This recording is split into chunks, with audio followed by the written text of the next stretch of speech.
Well, let's try that one again. Yeah, Welcome back to the GitGud.CG podcast. My name's Kris, and this is the second time I've said this morning. because I forgot to press record in Audacity. It's one button. It's The- one button. And the thing is, we were going so well. It was a good Oh, that podcast. is lost to time, It is man. lost That to was a time. Chris has deleted his end, and mine never existed outside of our minds. it's I was avoiding recording a backup because I'm on Mac and it doesn't record system sounds very well without third-party plugins, but this means that I am going to be doing that from now on. Anyway, welcome to the GitGud.CG podcast, where Chris and I are talking about or documenting our journey to get good as CG artists. I personally am focusing more on ArcViz and stylized environment art, hand painted, and Chris is doing 3D character animation. Yes, and we promised last time that we were going to talk a bit about different streams of income and what we're intending to add, what we've done, what we plan to do, and talking a little bit about the different types of work you can do as a CG artist. And in this world of remote work and maybe transitioning back to in-person work, where the benefits and negatives are within that space and how you can make the best decision for maybe your preferred type of work, but also sometimes it comes down to your personality and how you prefer to work and how you're going to do your best, most high leverage work. It really does depend on what skills you have, in that some things require more collaboration, by the nature of that means that you're better suited to a larger sort of studio pipeline environment as opposed to contract freelance. But I've done a lot more freelance. I think Jayden, you've had industry jobs, but they've been architectural visualization jobs. Is that correct? Yeah, so not really so much architectural visualization. Well, I have done that freelance previously. My area of production is in architecture, as in making actual buildings rather than just visualizing them in 3D. Uh, we'll segue. You said that we. Um, yeah. So generally, what we were talking about in the previous recording was we were talking about sound and distraction. Whether or not it's good to be listening to music or podcasts and other forms of white noise while you're working, and whether or not you get higher leverage from just having silence and focus, or whether you can focus better with that type of distraction or focus aid in your head. Well, we went over a bit with the types of things that we listen to while we're working, because the truth of the matter is not everything in CG is sort of sexy and exciting.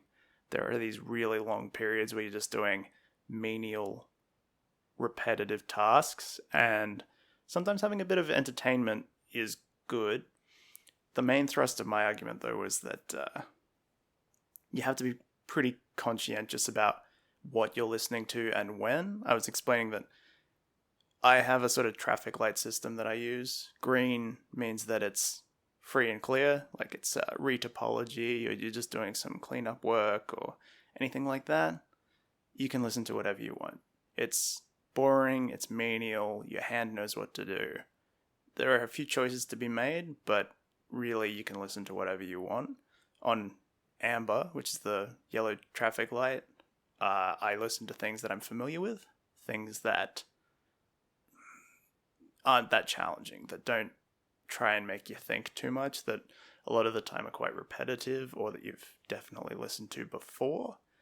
That stops you from getting caught up in missing things if your focus gets brought away. What I find is the most distracting thing is that if there's something that I actually want to listen to, but then my brain gets taken off on a question with the work, and I've not taken notice of it for 30 minutes or something, it's a part of a podcast, say, and it finishes and I didn't hear any of it, I then have to go back, break my focus, zip it back to the point, and actually focus on that to listen to it. So Yeah, I've gone as long down as that plenty something, of times. Yeah. Could you give an example for each of the colored lights of some work that would be an example of that? Yeah, yeah. So generally what I do, I mentioned in the last one that I use a timer to sort of time work periods. Um, when I set the timer, I'll choose what colored light that work period is, whether it's green, amber, or red. If it's green, like I said, retopology. If you're drawing, it's a bit of cleanup. Um, Anything that's just a bit menial, you just have to process it. You just have to get through it. Pretty much all the jobs that won't exist in 5 years when AI takes over the universe. Where AI either takes over or it just really minimizes the amount of work you have to do for certain tasks. Yeah. Just the really laborious, automated sort of things. Like, what sort of thing would you say? Like, maybe UVs? UVs, um, retopology. I don't know much about rigging at all. My assumption is that possibly rigging could be a little bit. Nah, that's pretty brain intensive. Okay, yeah. Well, It's boring. It's boring because it's complicated. okay. Well, I think a good example of Amber, and correct me if I'm wrong here, but for me that would probably be modeling of a concept where I do have to sort of think and make conscious creative decisions as I'm going, but it's not usually something that's too intensive. It can get quite intensive where I don't need any distractions, but I'd say for me, probably 75% of the time it would fit into that amber category of I can have things on in the background that I'm familiar with, so I don't have to process too much, but not so much that I don't have to just shut it all out. Mm. Yeah, look, for me, Amber, let's put it in an animation context. It's if you're blocking out a shot, if you're deciding what the shot is, where it goes, and what it looks like, that's not Amber because you're making too many decisions. Amber's more like setting up your in betweens or making constraints or something that you already have thought about that you just need to process and do. It's when there are minor decisions involved in taste but not in form. So it's like, is it red or blue? That's a decision you can make on amber. The fact that it's there in the first place is red. Does that make sense? Yeah, yeah. And so that sort of segues a bit into what sort of like audio you'd be listening to on amber. And for me, I listen to a lot of like gypsy jazz or classical, or we were talking about, I don't know if you still got it running there, but I introduced you to a band called Hang Massive. They play those hang drums, the hand pans that you see at the market. Yeah. Um, I had and to. it's just this like glowing ephemeral music. Still got a rhythm to it. Got a bit of a like. It's got a good beat, but it's really just easy and not very distracting. And you can just leave it on loop for hours and you won't even notice. Yeah, I had to hit pause on that because it was making me a little bit tired uh, and a little bit distracted when we first started off this podcast. Again, Well, I guess that's when your speed metal comes involved. Would you call that amber? um, either amber or green, to be honest. Actually, yeah, probably amber. I'm probably in amber majority of the time. Mm, Um, Things that are green for me are podcasts, speeches, um, interviews, that kind of thing, where there's actually yeah, something to content. digest. Yeah, there's things that you can really digest, and then yeah, stuff like metal, whether sorry, music, where it's either metal, electronic, classical, or a classical metal electronic remix, whatever, um, where it can just really just put you in the zone, put you into the focus. Um, Yeah, like just stuff that puts you in that state where you might as well not be human. You're just a hand with a stylus. yeah, yeah, I think yeah, it really depends on the sort of mood that I'm in and the time of day and how long Mm, I've been working for. So sometimes I will be working really well with a podcast, but it's just the type of work I'm doing is just, might sort of change. And the time of day, I might be getting a little bit weary and tired. So it's like I can't handle listening to this thing anymore. And I'll either mm. switch it off, go into the red, or I'll switch to something that's just a bit more And background noise. that's a good segue into the red because obviously that's the third section and that's no sound whatsoever. But I put an asterisk on that because for me, red can also be white noise to block out other noises, especially when it comes to trying to focus. We were talking about how I live in quite a busy area, and so a lot of cars go past, a lot of sirens, a lot of just construction noise, that sort of stuff. And having a bit of white noise, I use ocean noises and wind and rain because it's not as repetitive. But that's to me less than music, and I think it fits nicely into the red camp because it just sort of blocks out the universe and Yeah, leaves you to just sort of think about what you're focusing on. actually, come to think of it, a few years ago I did something similar where I would listen to rain, just either rain out in a forest or rain on a tin roof. Mm. And that was back then. I didn't really have an understanding of, uh, you know, listening to certain things at certain times will be more beneficial than listening to the same thing all the time. So I was listening to just rain constantly, and it got to the point where it was just a hindrance on me, on my productivity. Yeah, because I think you do need to make a difference between something that's actively blocking, like the active sound canceling in those headphones you can buy, Yeah, yeah, but then it can transfer if it's an active sound into something that is blocking you if it's making you either weary or too relaxed, because it is work at the end of the day. If you're too relaxed, you're not going to be able to get yourself to that place where you can really operate at peak efficiency because you won't really care at that point. The example I used was from a book, The Animator's Survival Kit by Richard Williams. Some people are a bit down on it at the moment because it's got some sort of old man ideas and sexisms in there, just in the way that he describes some things. But there's a really good example in there of him talking to, it was either Milt Kahl or Ward Kimball, one of the Disney's Nine Old Men original animators at Disney, and he sort of sheepishly walks up behind the guy while he's drawing, and he's like, "So, do you ever listen to classical music or something while you're animating?" And then there's this full page spread, this caricature of him just getting absolutely, you know, spit bathed while the guy yells, "I'm not smart enough to think about two things at the same time, you fool." And that's an example that sort of stuck with me because it's true. Like, if you're thinking about two things at the same time, there is some mental overhead there. But we live in a very distracted world. And I think things might have changed a little bit in that having absolute silence is not the normal if you're not actively listening to something.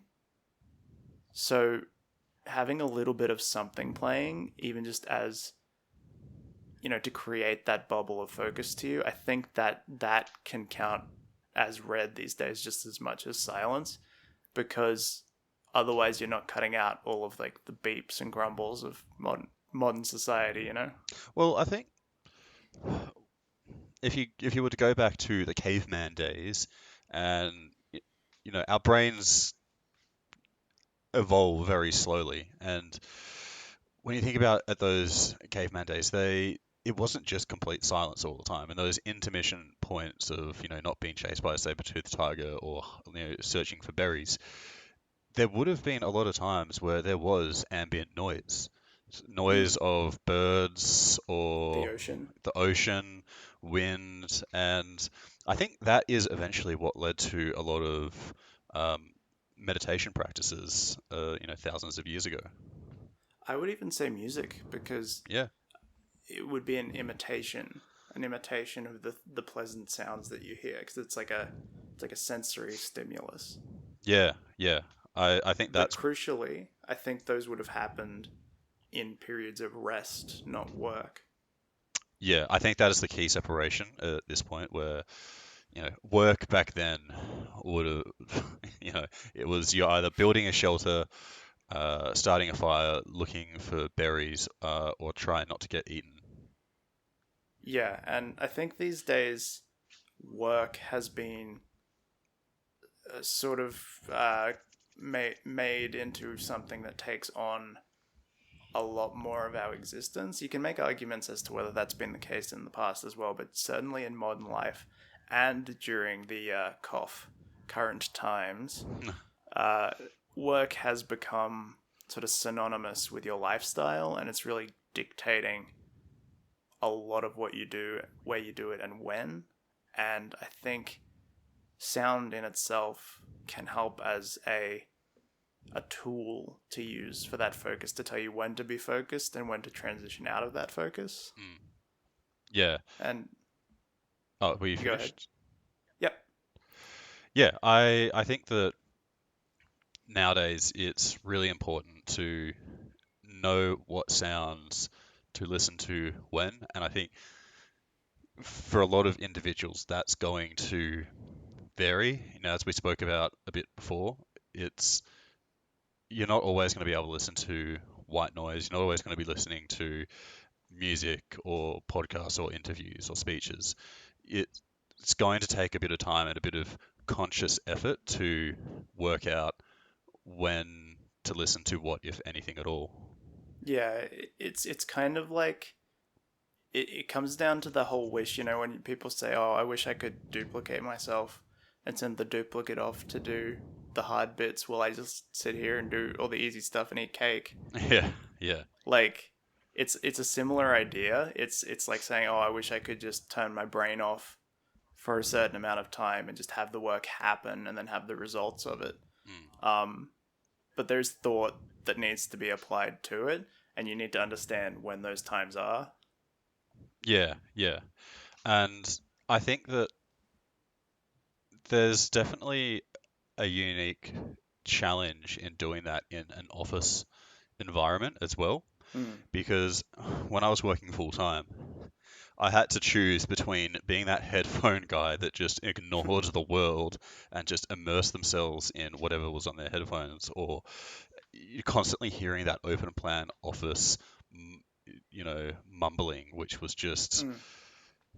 god awful at Yeah. certain times and just really distracting because I don't know, I think I might might have ADD, and listening to just the general chatter or noise of the office was vast majority of the time very distracting.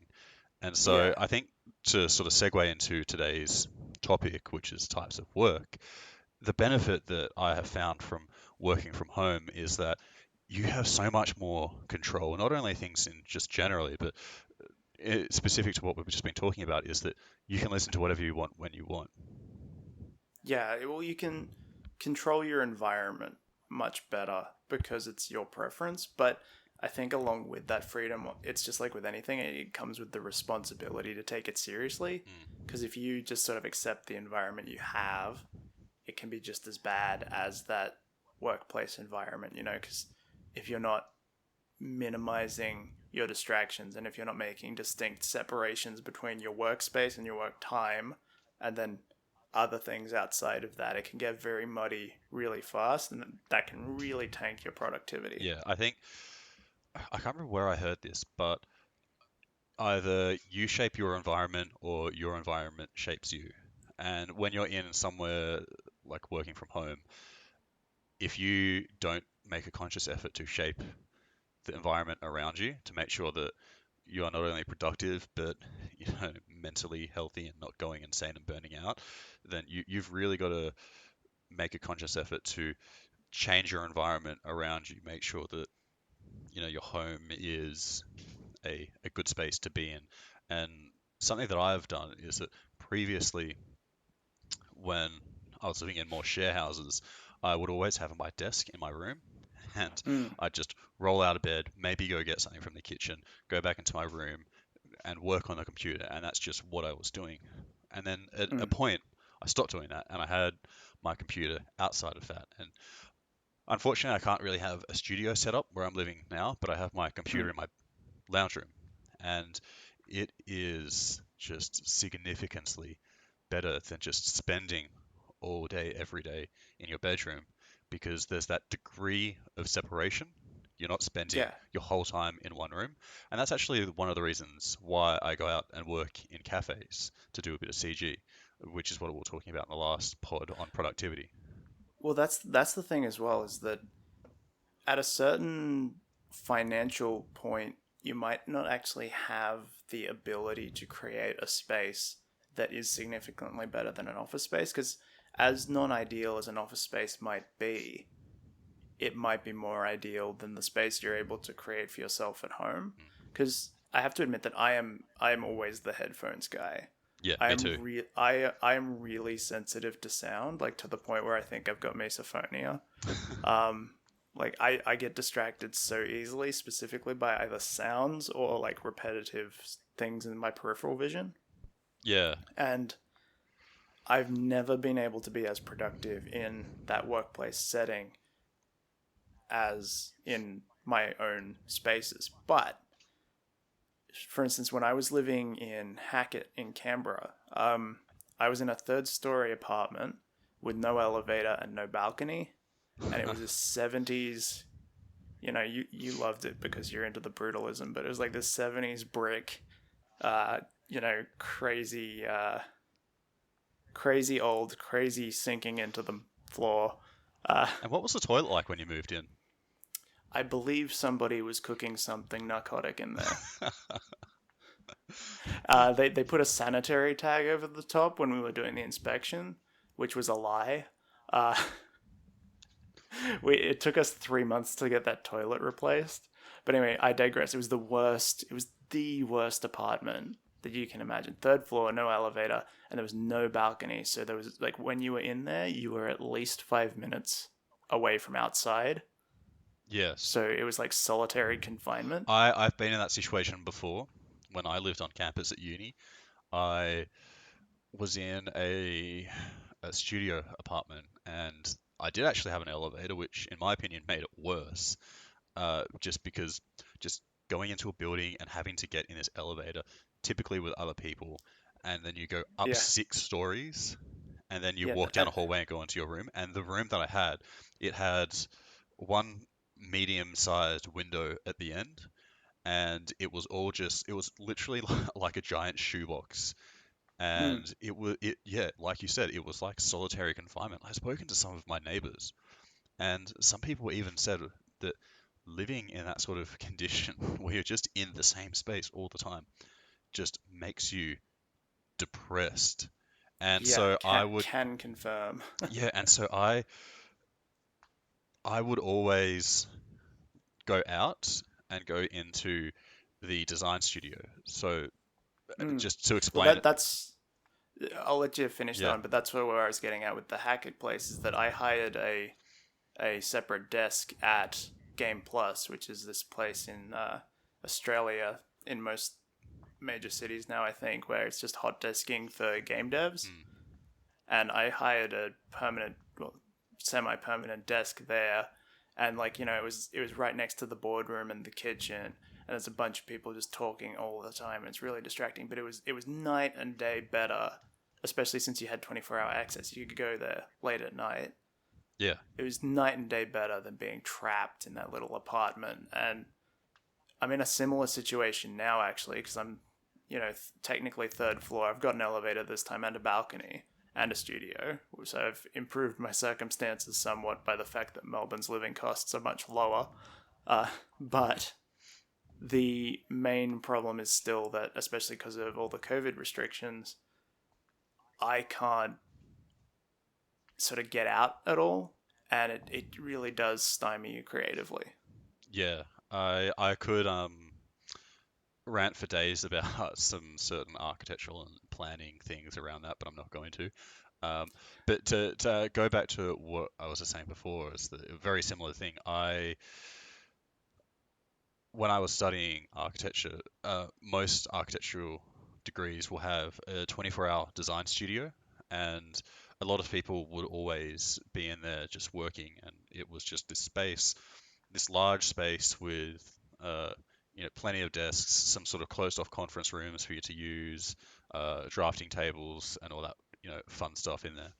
And as often as I could. When I say as often as I could, I mean anytime I really wasn't sleeping, I was pretty much in there just working at because I needed that degree of separation from that just Mm. shoebox apartment. And even when I moved out of that shoebox apartment, I moved just sort of across the road into a share apartment, which was leaps and bounds so much better. But I still would go into the studio at uni because it was just good to have that separation between home and work.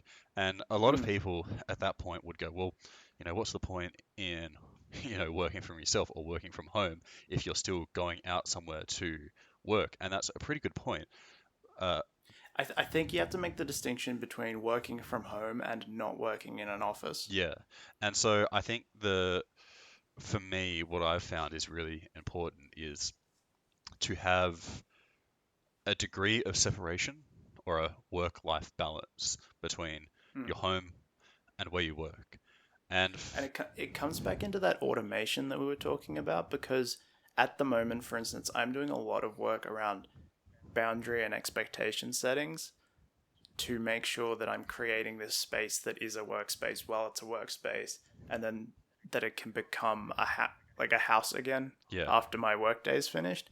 And me and my wife we're already talking about either getting a second space for both of us to work in that's outside of the apartment we're living in, or just moving to a bigger space, because when you've got two creative people under one roof, it gets pretty prima donnery pretty fast.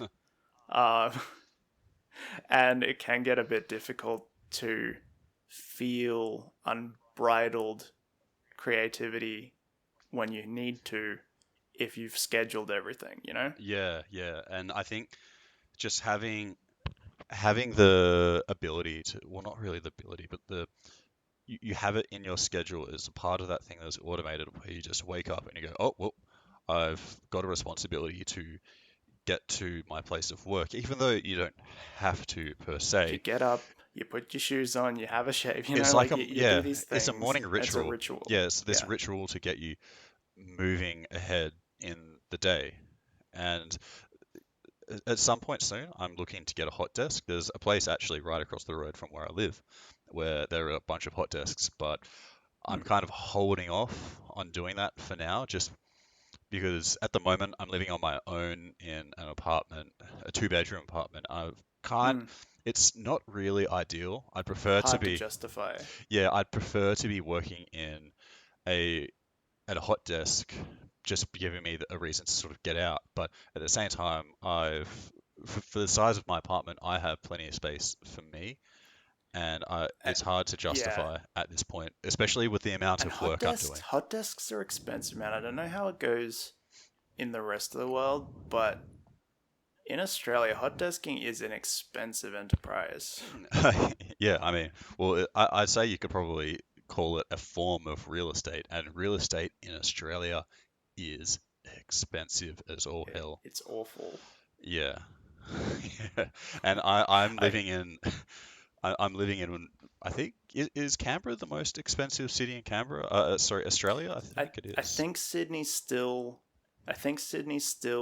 ekes it out a little bit, but I think Canberra's getting up there. It's definitely lost some of its livability because of that. I think on the livability index, I mean, COVID had the biggest impact on that, obviously, but it was like number two in the world at one point. No, it Um, was number one for a few years in a row in terms yeah, of like living economically.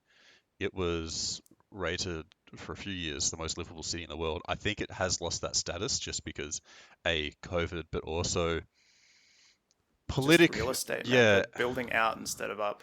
political issues that we won't get into. Yeah, look, it's not the Canberra podcast, but the fact remains that any form of real estate in Australia is a problem, and so when you're in a situation like that, it becomes more important to think about creative ways to solve these problems, especially if you're not seeing the productivity that you would like. And I mean, that's coming from me. I can honestly say that I've done that a couple of times. I think I'm pretty creative with my spaces generally. Like, when I was teaching at the university, in Canberra, I ended up, after my contract had finished, I ended up freelancing out of the free office that I had on the campus for the next year and a half, because they just liked having somebody who was working around to show work to the students that was professional grade, you know? And so I got a free office out of that, and I also got to, like, you know, the best way to figure out how to learn is to teach, right? Because you retain 90% of what you teach. Yeah.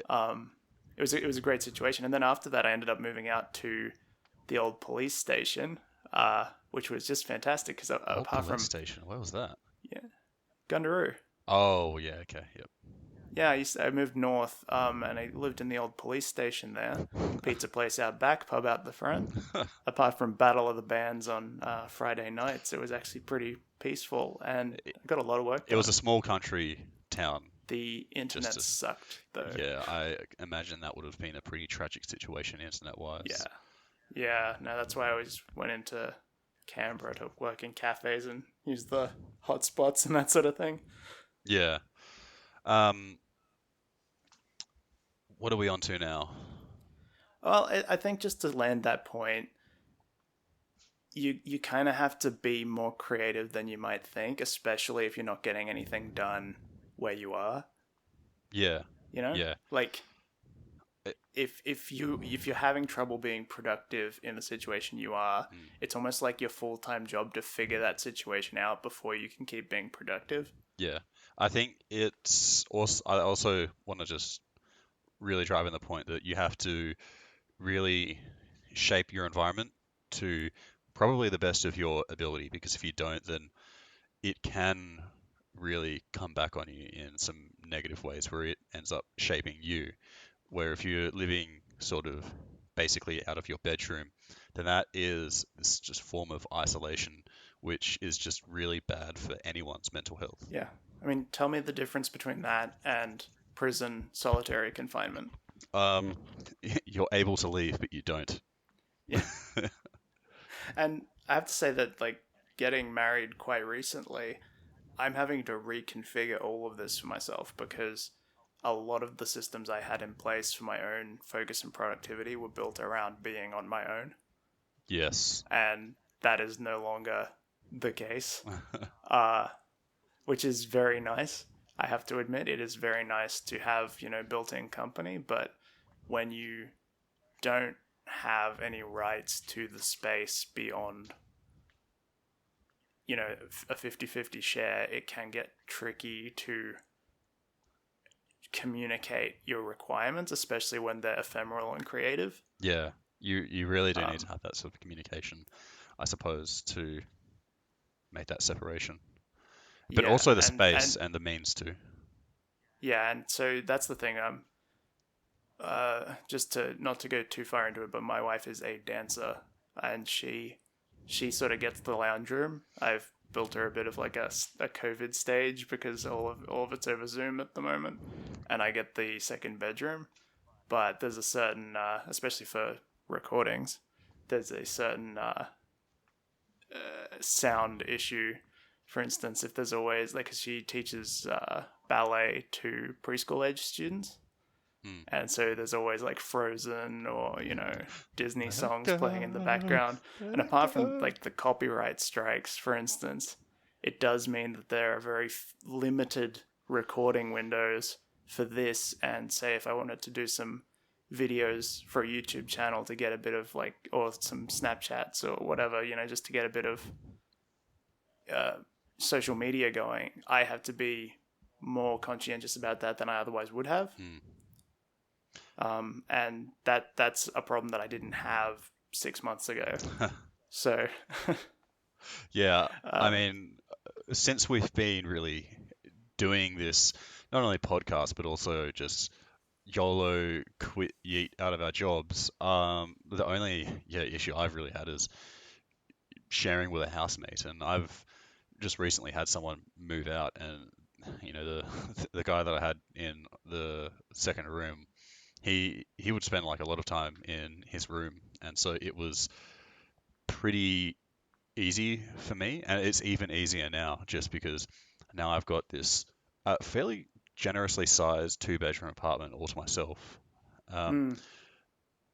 You know, I'm not trying to like brag or anything, but it's just nice to be able to do that. But it's something that is completely unsustainable at this rate, Mm. where Yeah. I have to get someone in, and I have to get someone in actually very soon. I've got some people coming over for inspections tomorrow, and so I'm just kind of enjoying this 1 week without anybody in the apartment. And when I get someone in, I'm going to have to really make sure I choose the person. Reconfigure again. Not only And reconfigure, it's the transition points, right? Like you have to spend time and you have to think about it, and that's time and that's effort that you're not actually spending on the work itself, especially at crucial points in time when you would really like to be getting the work done. yeah, and I'm really going to have to choose carefully with who comes in, because Mm. I'll need someone that will be conscientious to me working from home, and also, probably wouldn't interrupt these podcasts and would sort of be, you know, respectful of that and not just be like, what the hell is this guy doing? Whatever, I'm just going to go in the kitchen I'm and looking at bang. you, previous roommate. Yes, he was around for our first podcast, and he was actually one of the few times he was out of his room was when we were recording that podcast, and he was about 2-3 meters behind me playing Heroes of the Storm on his laptop, and the microphone didn't pick it up, but you'll hear me stammer, and that's because even though I was like, just be quiet, I'm about to record, he when he was playing, he was like, oh and I'm just like, come on, dude, I just told you like 10 minutes ago. Yeah, yeah, and that like without it becoming too much of like a personal idea, it gives you these Yeah. examples of where you can get into issues, especially working from home. But what would you say the value of that is over an office situation? The value of having a Like housemate, it's the or problems you want to have, right? So all of those problems that we talk about from working from home, they don't go away, they just change. And so if you're working from home, that those are the problems you've chosen, whereas the problems of an office are completely different yeah, because you've got commute, and as we said, you've got the volume, you've got the access, you've got the ease with which they can make you do overtime, like God, yeah, that required overtime of, yeah, I won't go into social that. pressure. Yeah, Yeah. social pressure of overtime, and we're not going to pay you for this. Oh, some firms do pay overtime, and some don't, and they'll justify that by saying, oh, well, we pay you above award wage, aka we pay you above minimum wage, therefore you do overtime because we're telling you Yeah, to. you owe us something because Yeah, we gave you something you didn't ask for, yeah, or that you're entitled to already. yeah. And like the previous place I was at, if they say, look, we're going to have to get everyone to do some overtime, then they'll actually pay you for that. Other places that Yeah. I've been at, they will justify it in those ways of, look, at least you're not on minimum wage. We could be paying you less, so chop chop. Yeah, get to the books. Yeah. Uh, So yeah, it's trading. I think that's a good way of putting it. Like, it's trading all of those problems of the commute, a boss being a bit of a jerk to you, or whatever else, and you're trading it in for all these other issues of personal responsibility, of making sure that you are working, setting these goals, working towards them, and having the space to do the things that you want to do. And so a part of that is, like we said, uh, having someone living around us and trying to get them to be conscientious to the life goals that you're trying to meet. yeah, and just to cap that one, I'd probably say that something that we touched on, communication is where you find the highest leverage in those situations. And that's in both, I'd say. Like, it's communication. It's just that sometimes you don't feel like you have a right to communicate those needs. And I Yeah, think the the best solution for each individual is going to be probably where they feel most comfortable by default. But from that point, they're gonna have to communicate with the people around them, because there's always going to be people around you.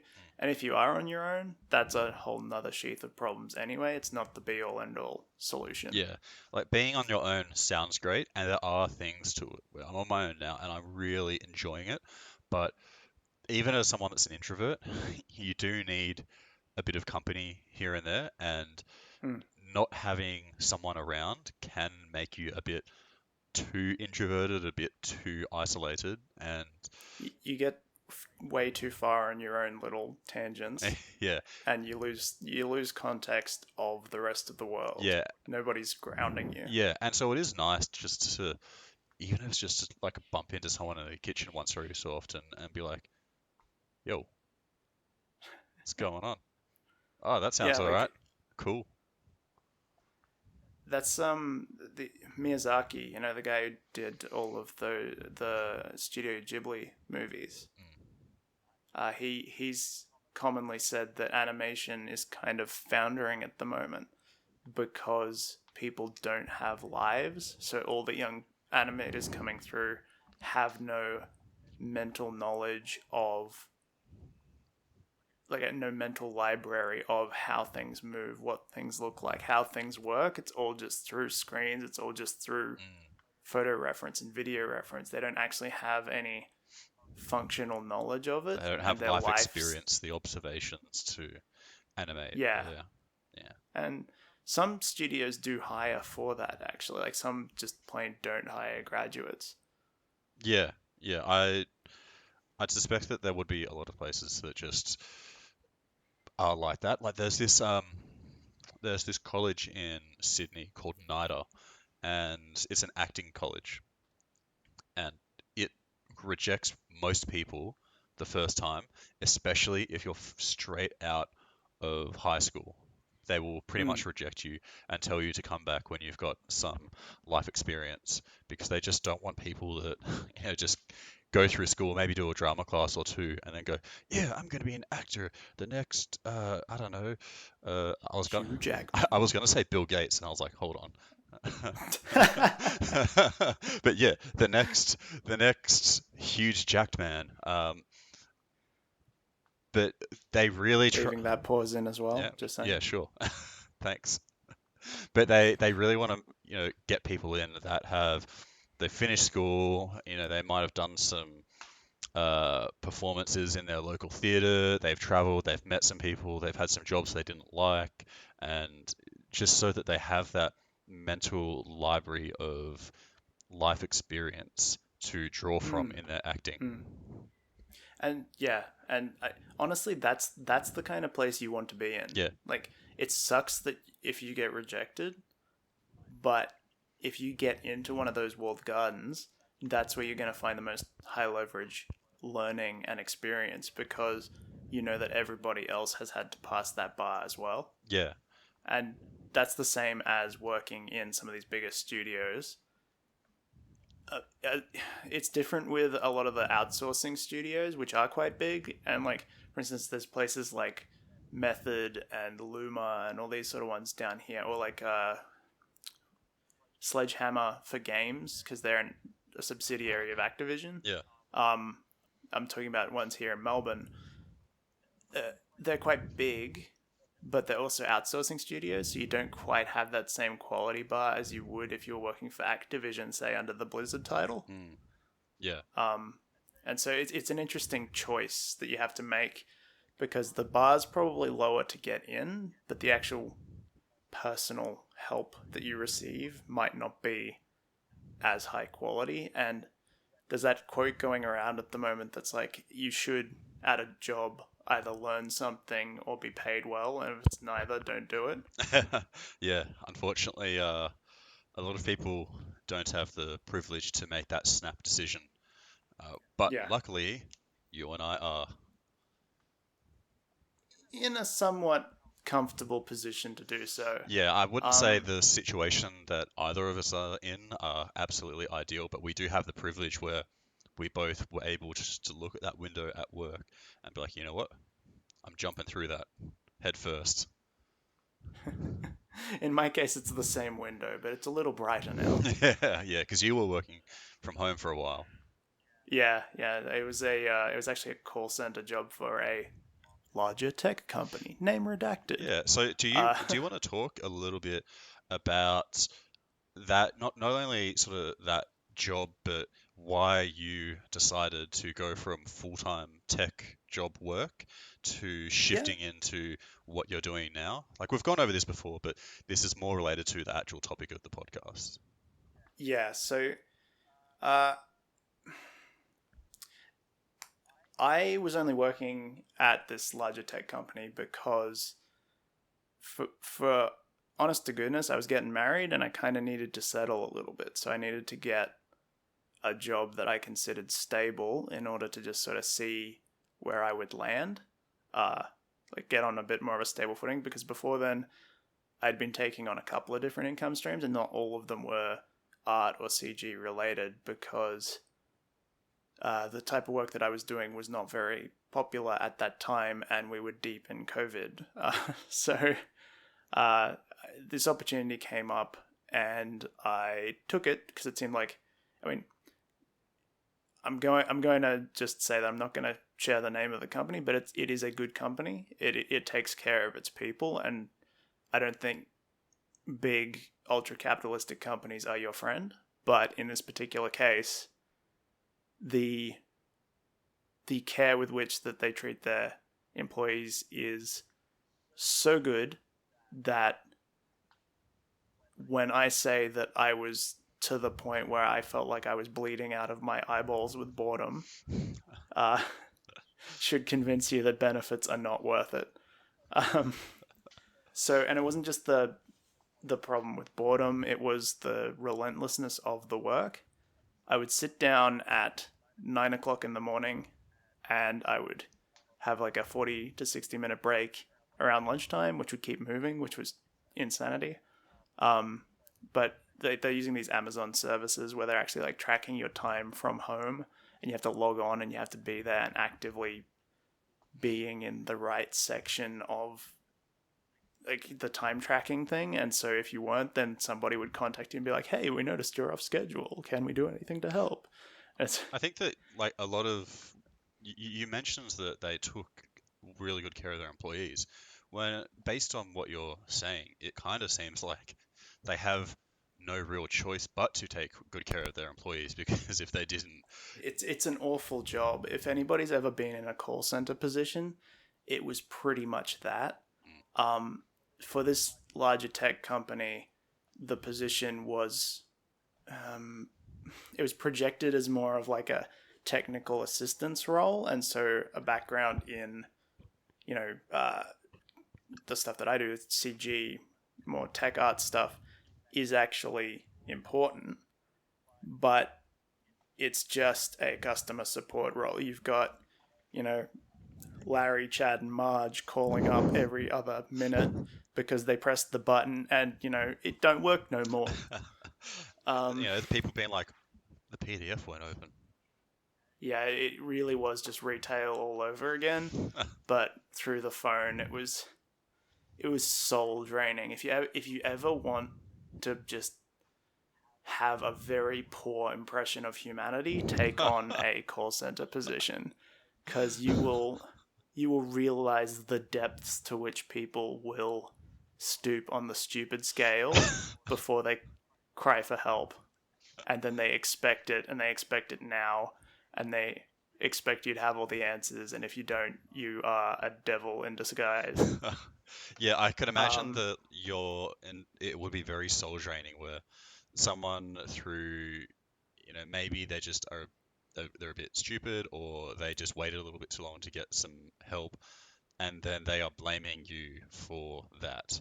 And that's your daily life. It's just you well, getting yeah, blamed by and people that could have prevented a with problem but or lessened a problem but didn't and they're looking to smack you on the head about it. yeah, nobody wants to hear that the answer is, well, don't do that thing that you already did. And um telling them that is, you'd think telling them that is going to improve, but it just wouldn't, would it? Well, there's a lot of training around how to de-escalate people because they're coming in pretty hot. Mm. Without going too far into it, it was a fintech company, meaning financial tech, And I've never seen people get angrier than when I've been working in food, but now I have. Food and money, man.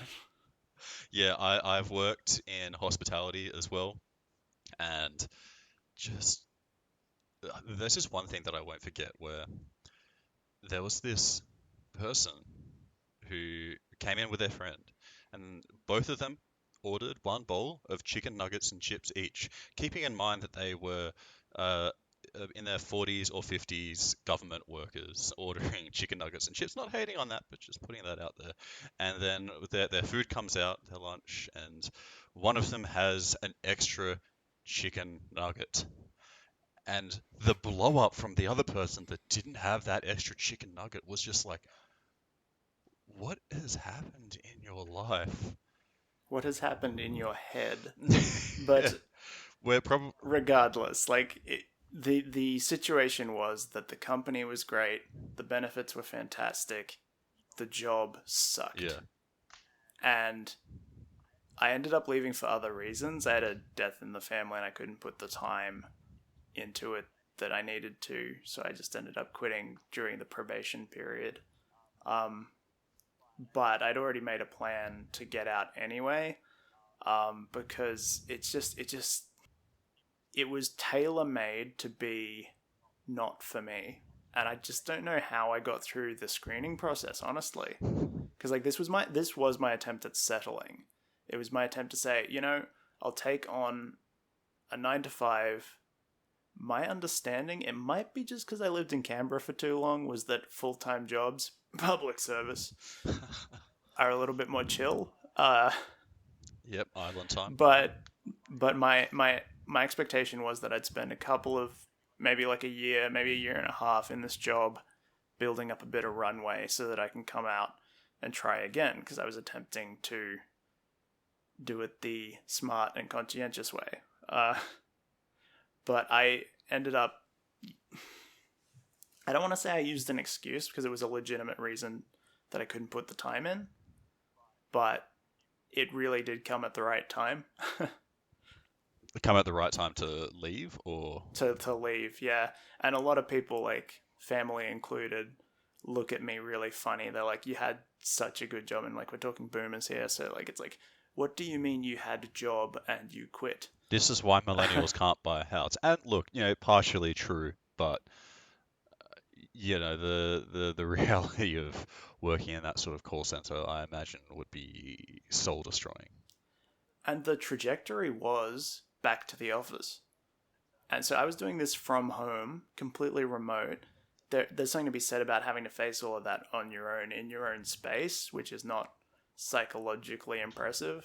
But the idea of taking that and then moving it into a distracted space like an open plan office, I just could not handle that idea. Because I'm a headphones guy, but in this particular case, the distraction was coming through the headphones. There's no escape. Yeah. So that's how I ended up where I am at the moment, and why I'm having to do some real soul searching as to if I can really go back into a situation where I am working 9 to 5. Yeah. There are some good opportunities around. Like, there are some good, 3D animator positions that come up at some of those studios that I mentioned before, and some other smaller ones. And maybe that's worth doing for 6 months, and maybe if it's a bit more on target to what I want to be doing, and if I can get a portfolio together in time to apply for that. Like, for instance, Sledgehammer at the moment, they're gearing up for the new Call of Duty game. Yeah, I've You get a job in there. That's a really good credit to have. But I don't know, man. It would be remote, so maybe that's better. But honestly, my background's in freelance, and it's very hard to sort of like turn spots into stripes when you're thinking about it from where I am. yeah, I mean, I've seen Sledgehammer hiring a lot lately, and yeah, I think, oh man, I should apply, and then I realize my portfolio of ArcViz and stylized art is not going to get me past a glance of the recruiter. And I think that is a bigger topic that we could possibly hit at another time, which is, when do you apply? How do you know when you've got something worth applying? When do you apply anyway, even if you think you're a little bit behind the eight ball, Yeah. I don't think that's a topic for today, but I think it'd be interesting to cover at some point. But for today, I just maybe in the last few minutes that we've got, did you want to go over a bit about how you're feeling about freelance and some other streams of income that you might like to add to that, or if you're planning on going back full time, or what do you think is realistic and what do you think is aspirational?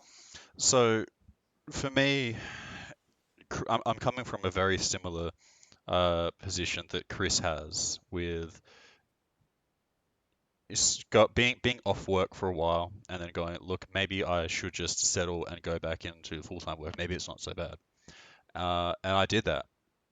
And similar to Kris, it was not for me in terms of the work I was doing, and particularly the lifestyle of working in an office. And so Mm. I had to, we both at the same time had this, oh dear God, what have we done to ourselves kind of thing. And we really just ran away from that. And It's easy to say, but it is kind of a physical pain sometimes because it's affecting the lifestyle that you would like to have, even just as a baseline sometimes. And I guess what I'd like to talk around, like I'll let you finish your background, but what I'd like it to be in the context of is like, when do you know, when do you take that cue, like this is not for me? Do you change to make it for you, or do you accept that and find ways to make something that is better for you in general? I think that that really just depends on the person and their situation and where they want to be, really. I don't think you can really just have a blanket answer to that other than that you've just really got to try and sort out what that is for you, you know? Mm. And Mm. but to sort of answer like your question of what was it, where I want to go in terms of streams of income and what's realistic and what's Yeah. aspirational. Yeah. Well, for me, I've got a couple of things. So I am working casually at the moment, just like 2 days a week while I work on my art. So that is something that just gets me from week to week. Beyond that, I'm doing some freelance, and this I think is actually realistic. I'm doing freelance in ArcViz. I've got a client that I quoted recently, and I've got the quote approved, and then, she just has to finalize some stuff with her clients so that we can really get the ball rolling. And I think over the course of this year, I am going to be able to really get some revenue coming in, especially because I'm going to be doing a government-funded mentorship in running your own business, and I think that's going to be something that will really benefit me. How much that distracts me from my stylized art is yet to be seen. And Yeah. See, there's the key because I've taken a slightly different tack. Like the agreement I've got at the moment, I talked to my wife about this and I took a couple of months off to work on this stuff with the expectation that I was getting a portfolio together, not looking for work. mm, It's coming to the end of that, and I sort of have to make a decision between whether to start adding streams of income or to keep focusing on the thing while getting some finances through another method. And as you're saying, will it distract you from the thing that you want to be working on? The answer is yes. But I guess it's like, what type of distraction are you going for? You're going for like the confluent distraction where it's I like think if you're it's building your own I business. think what is important is planned distraction, and you can plan it to be sustainable. So for me personally, I'm I'm just waiting for this sort of mentorship to begin. And in the meantime, I'm doing some prep work. I'm trying to just get some clients here and there before I really start that. In the meantime, I'm Mm. going to be focusing on my stylized art. And then Mm-hmm. once I do start that mentorship, that probably will take up a lot more time. But as I mentioned in the Mm. last podcast, I was doing an hour of productivity a day to make sure that things kept moving forward. So if it does become the case where I have to really focus on that business side of thing, then I can flip it. I can flip doing an hour of ArcViz in the morning and then the rest of the day game art. I can do an hour of game art in the morning and do uh, the rest of the day of just developing my business and working on game art and just finding more clients. That's something that I can flip, and I do expect that possibly by March next year I will be, or hopefully even by the end of this year, but I'm gonna say March next year, that I will have enough of a stylized art portfolio to put myself out there into uh, a position to start applying for game studios, even if it's just mobile games. And for Mm. me, I think it will be good to work in a studio. Preferably, I do remote because of the city I'm in. I don't think there's any game studios. There might be one, but even even then, there's. Oh no, there's plenty. I think there's one profitable game Oh studio. yeah, okay, cool, great. Um, so I think for me, I'm going to be happy to sort of pay those dues and see where that can take me. And I'm happy to go back into full-time work if it is in the area of 3D art. Um, Mm. and outside of that, for revenue, well, I do want to put out more social media productions. I've had some stuff that is been in the back of my mind for over a year now. There are some things where I just need to get good at the art that I'm doing to be able to produce those social media content. Uh, Mm. and I'm not quite there Because at yet. the end of the day, if you're doing it on your own, visibility becomes far more important. Yeah, and that's what I'm really trying to do is to increase visibility, and so that's what we're doing through this podcast. Not only are we really documenting things so that we can understand, but we are trying to increase our visibility. Also, in the future, when I do want to put out some more social media, more YouTube content on my own platform, uh, I will have a bit of easier reach for that. It's just I need to, in order to do those productions that I have been planning for a while, I just really need to get good at the art form that I'm trying to Yeah. produce.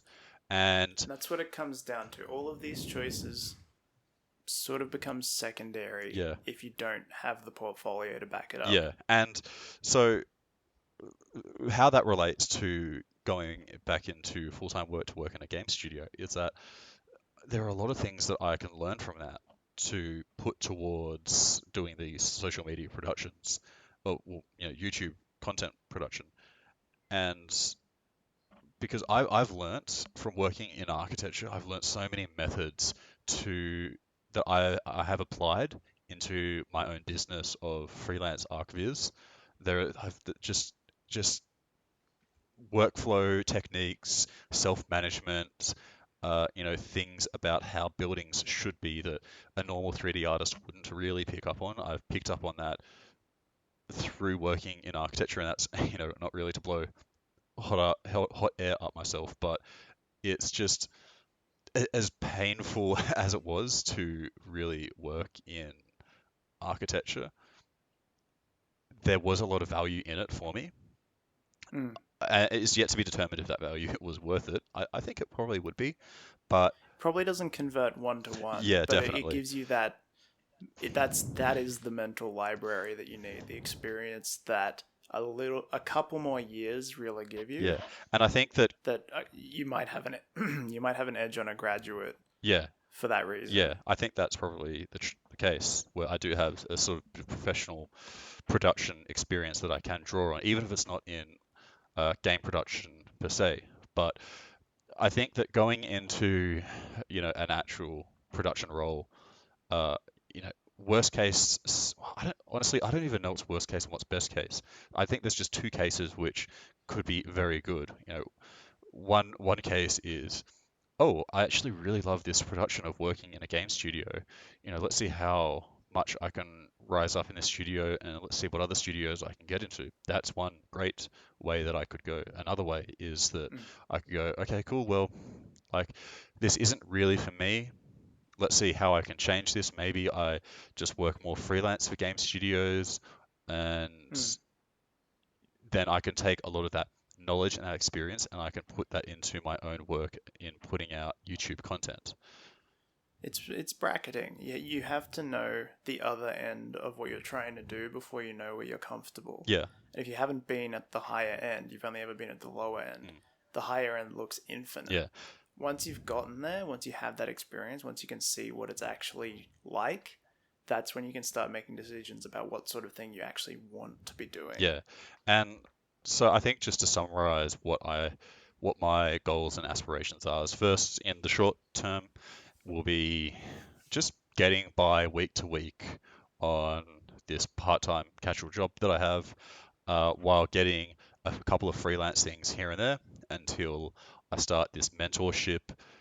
Uh, and then once that mentorship really sort of starts to kick in, I can make more money on that ArcViz thing while still making incremental progressive progress towards becoming a better stylized environment artist and prop artist.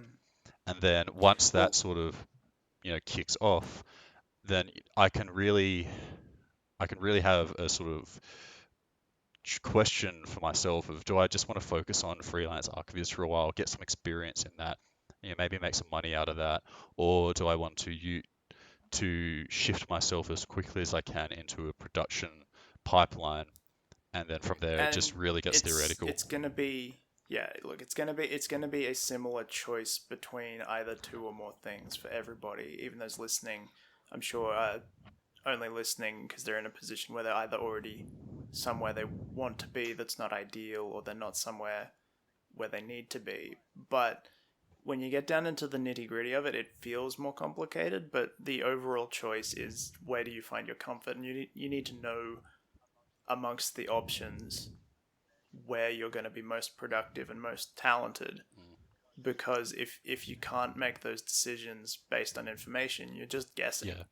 And I think we should probably do another podcast that's based a little bit more on productivity. We did do a podcast on productivity, but I think that there is, we've discussed this off the pod about going further into that, in some sort of alternative routes, and to sort of frame that in a way of not only habits but also ways that we can set goals and move upwards to a position that you want to be in from any point, whether you're an absolute beginner, you're these intermediate people where you've kind of been CG adjacent for the last however many years, or Mm. maybe maybe you're somewhere in between that.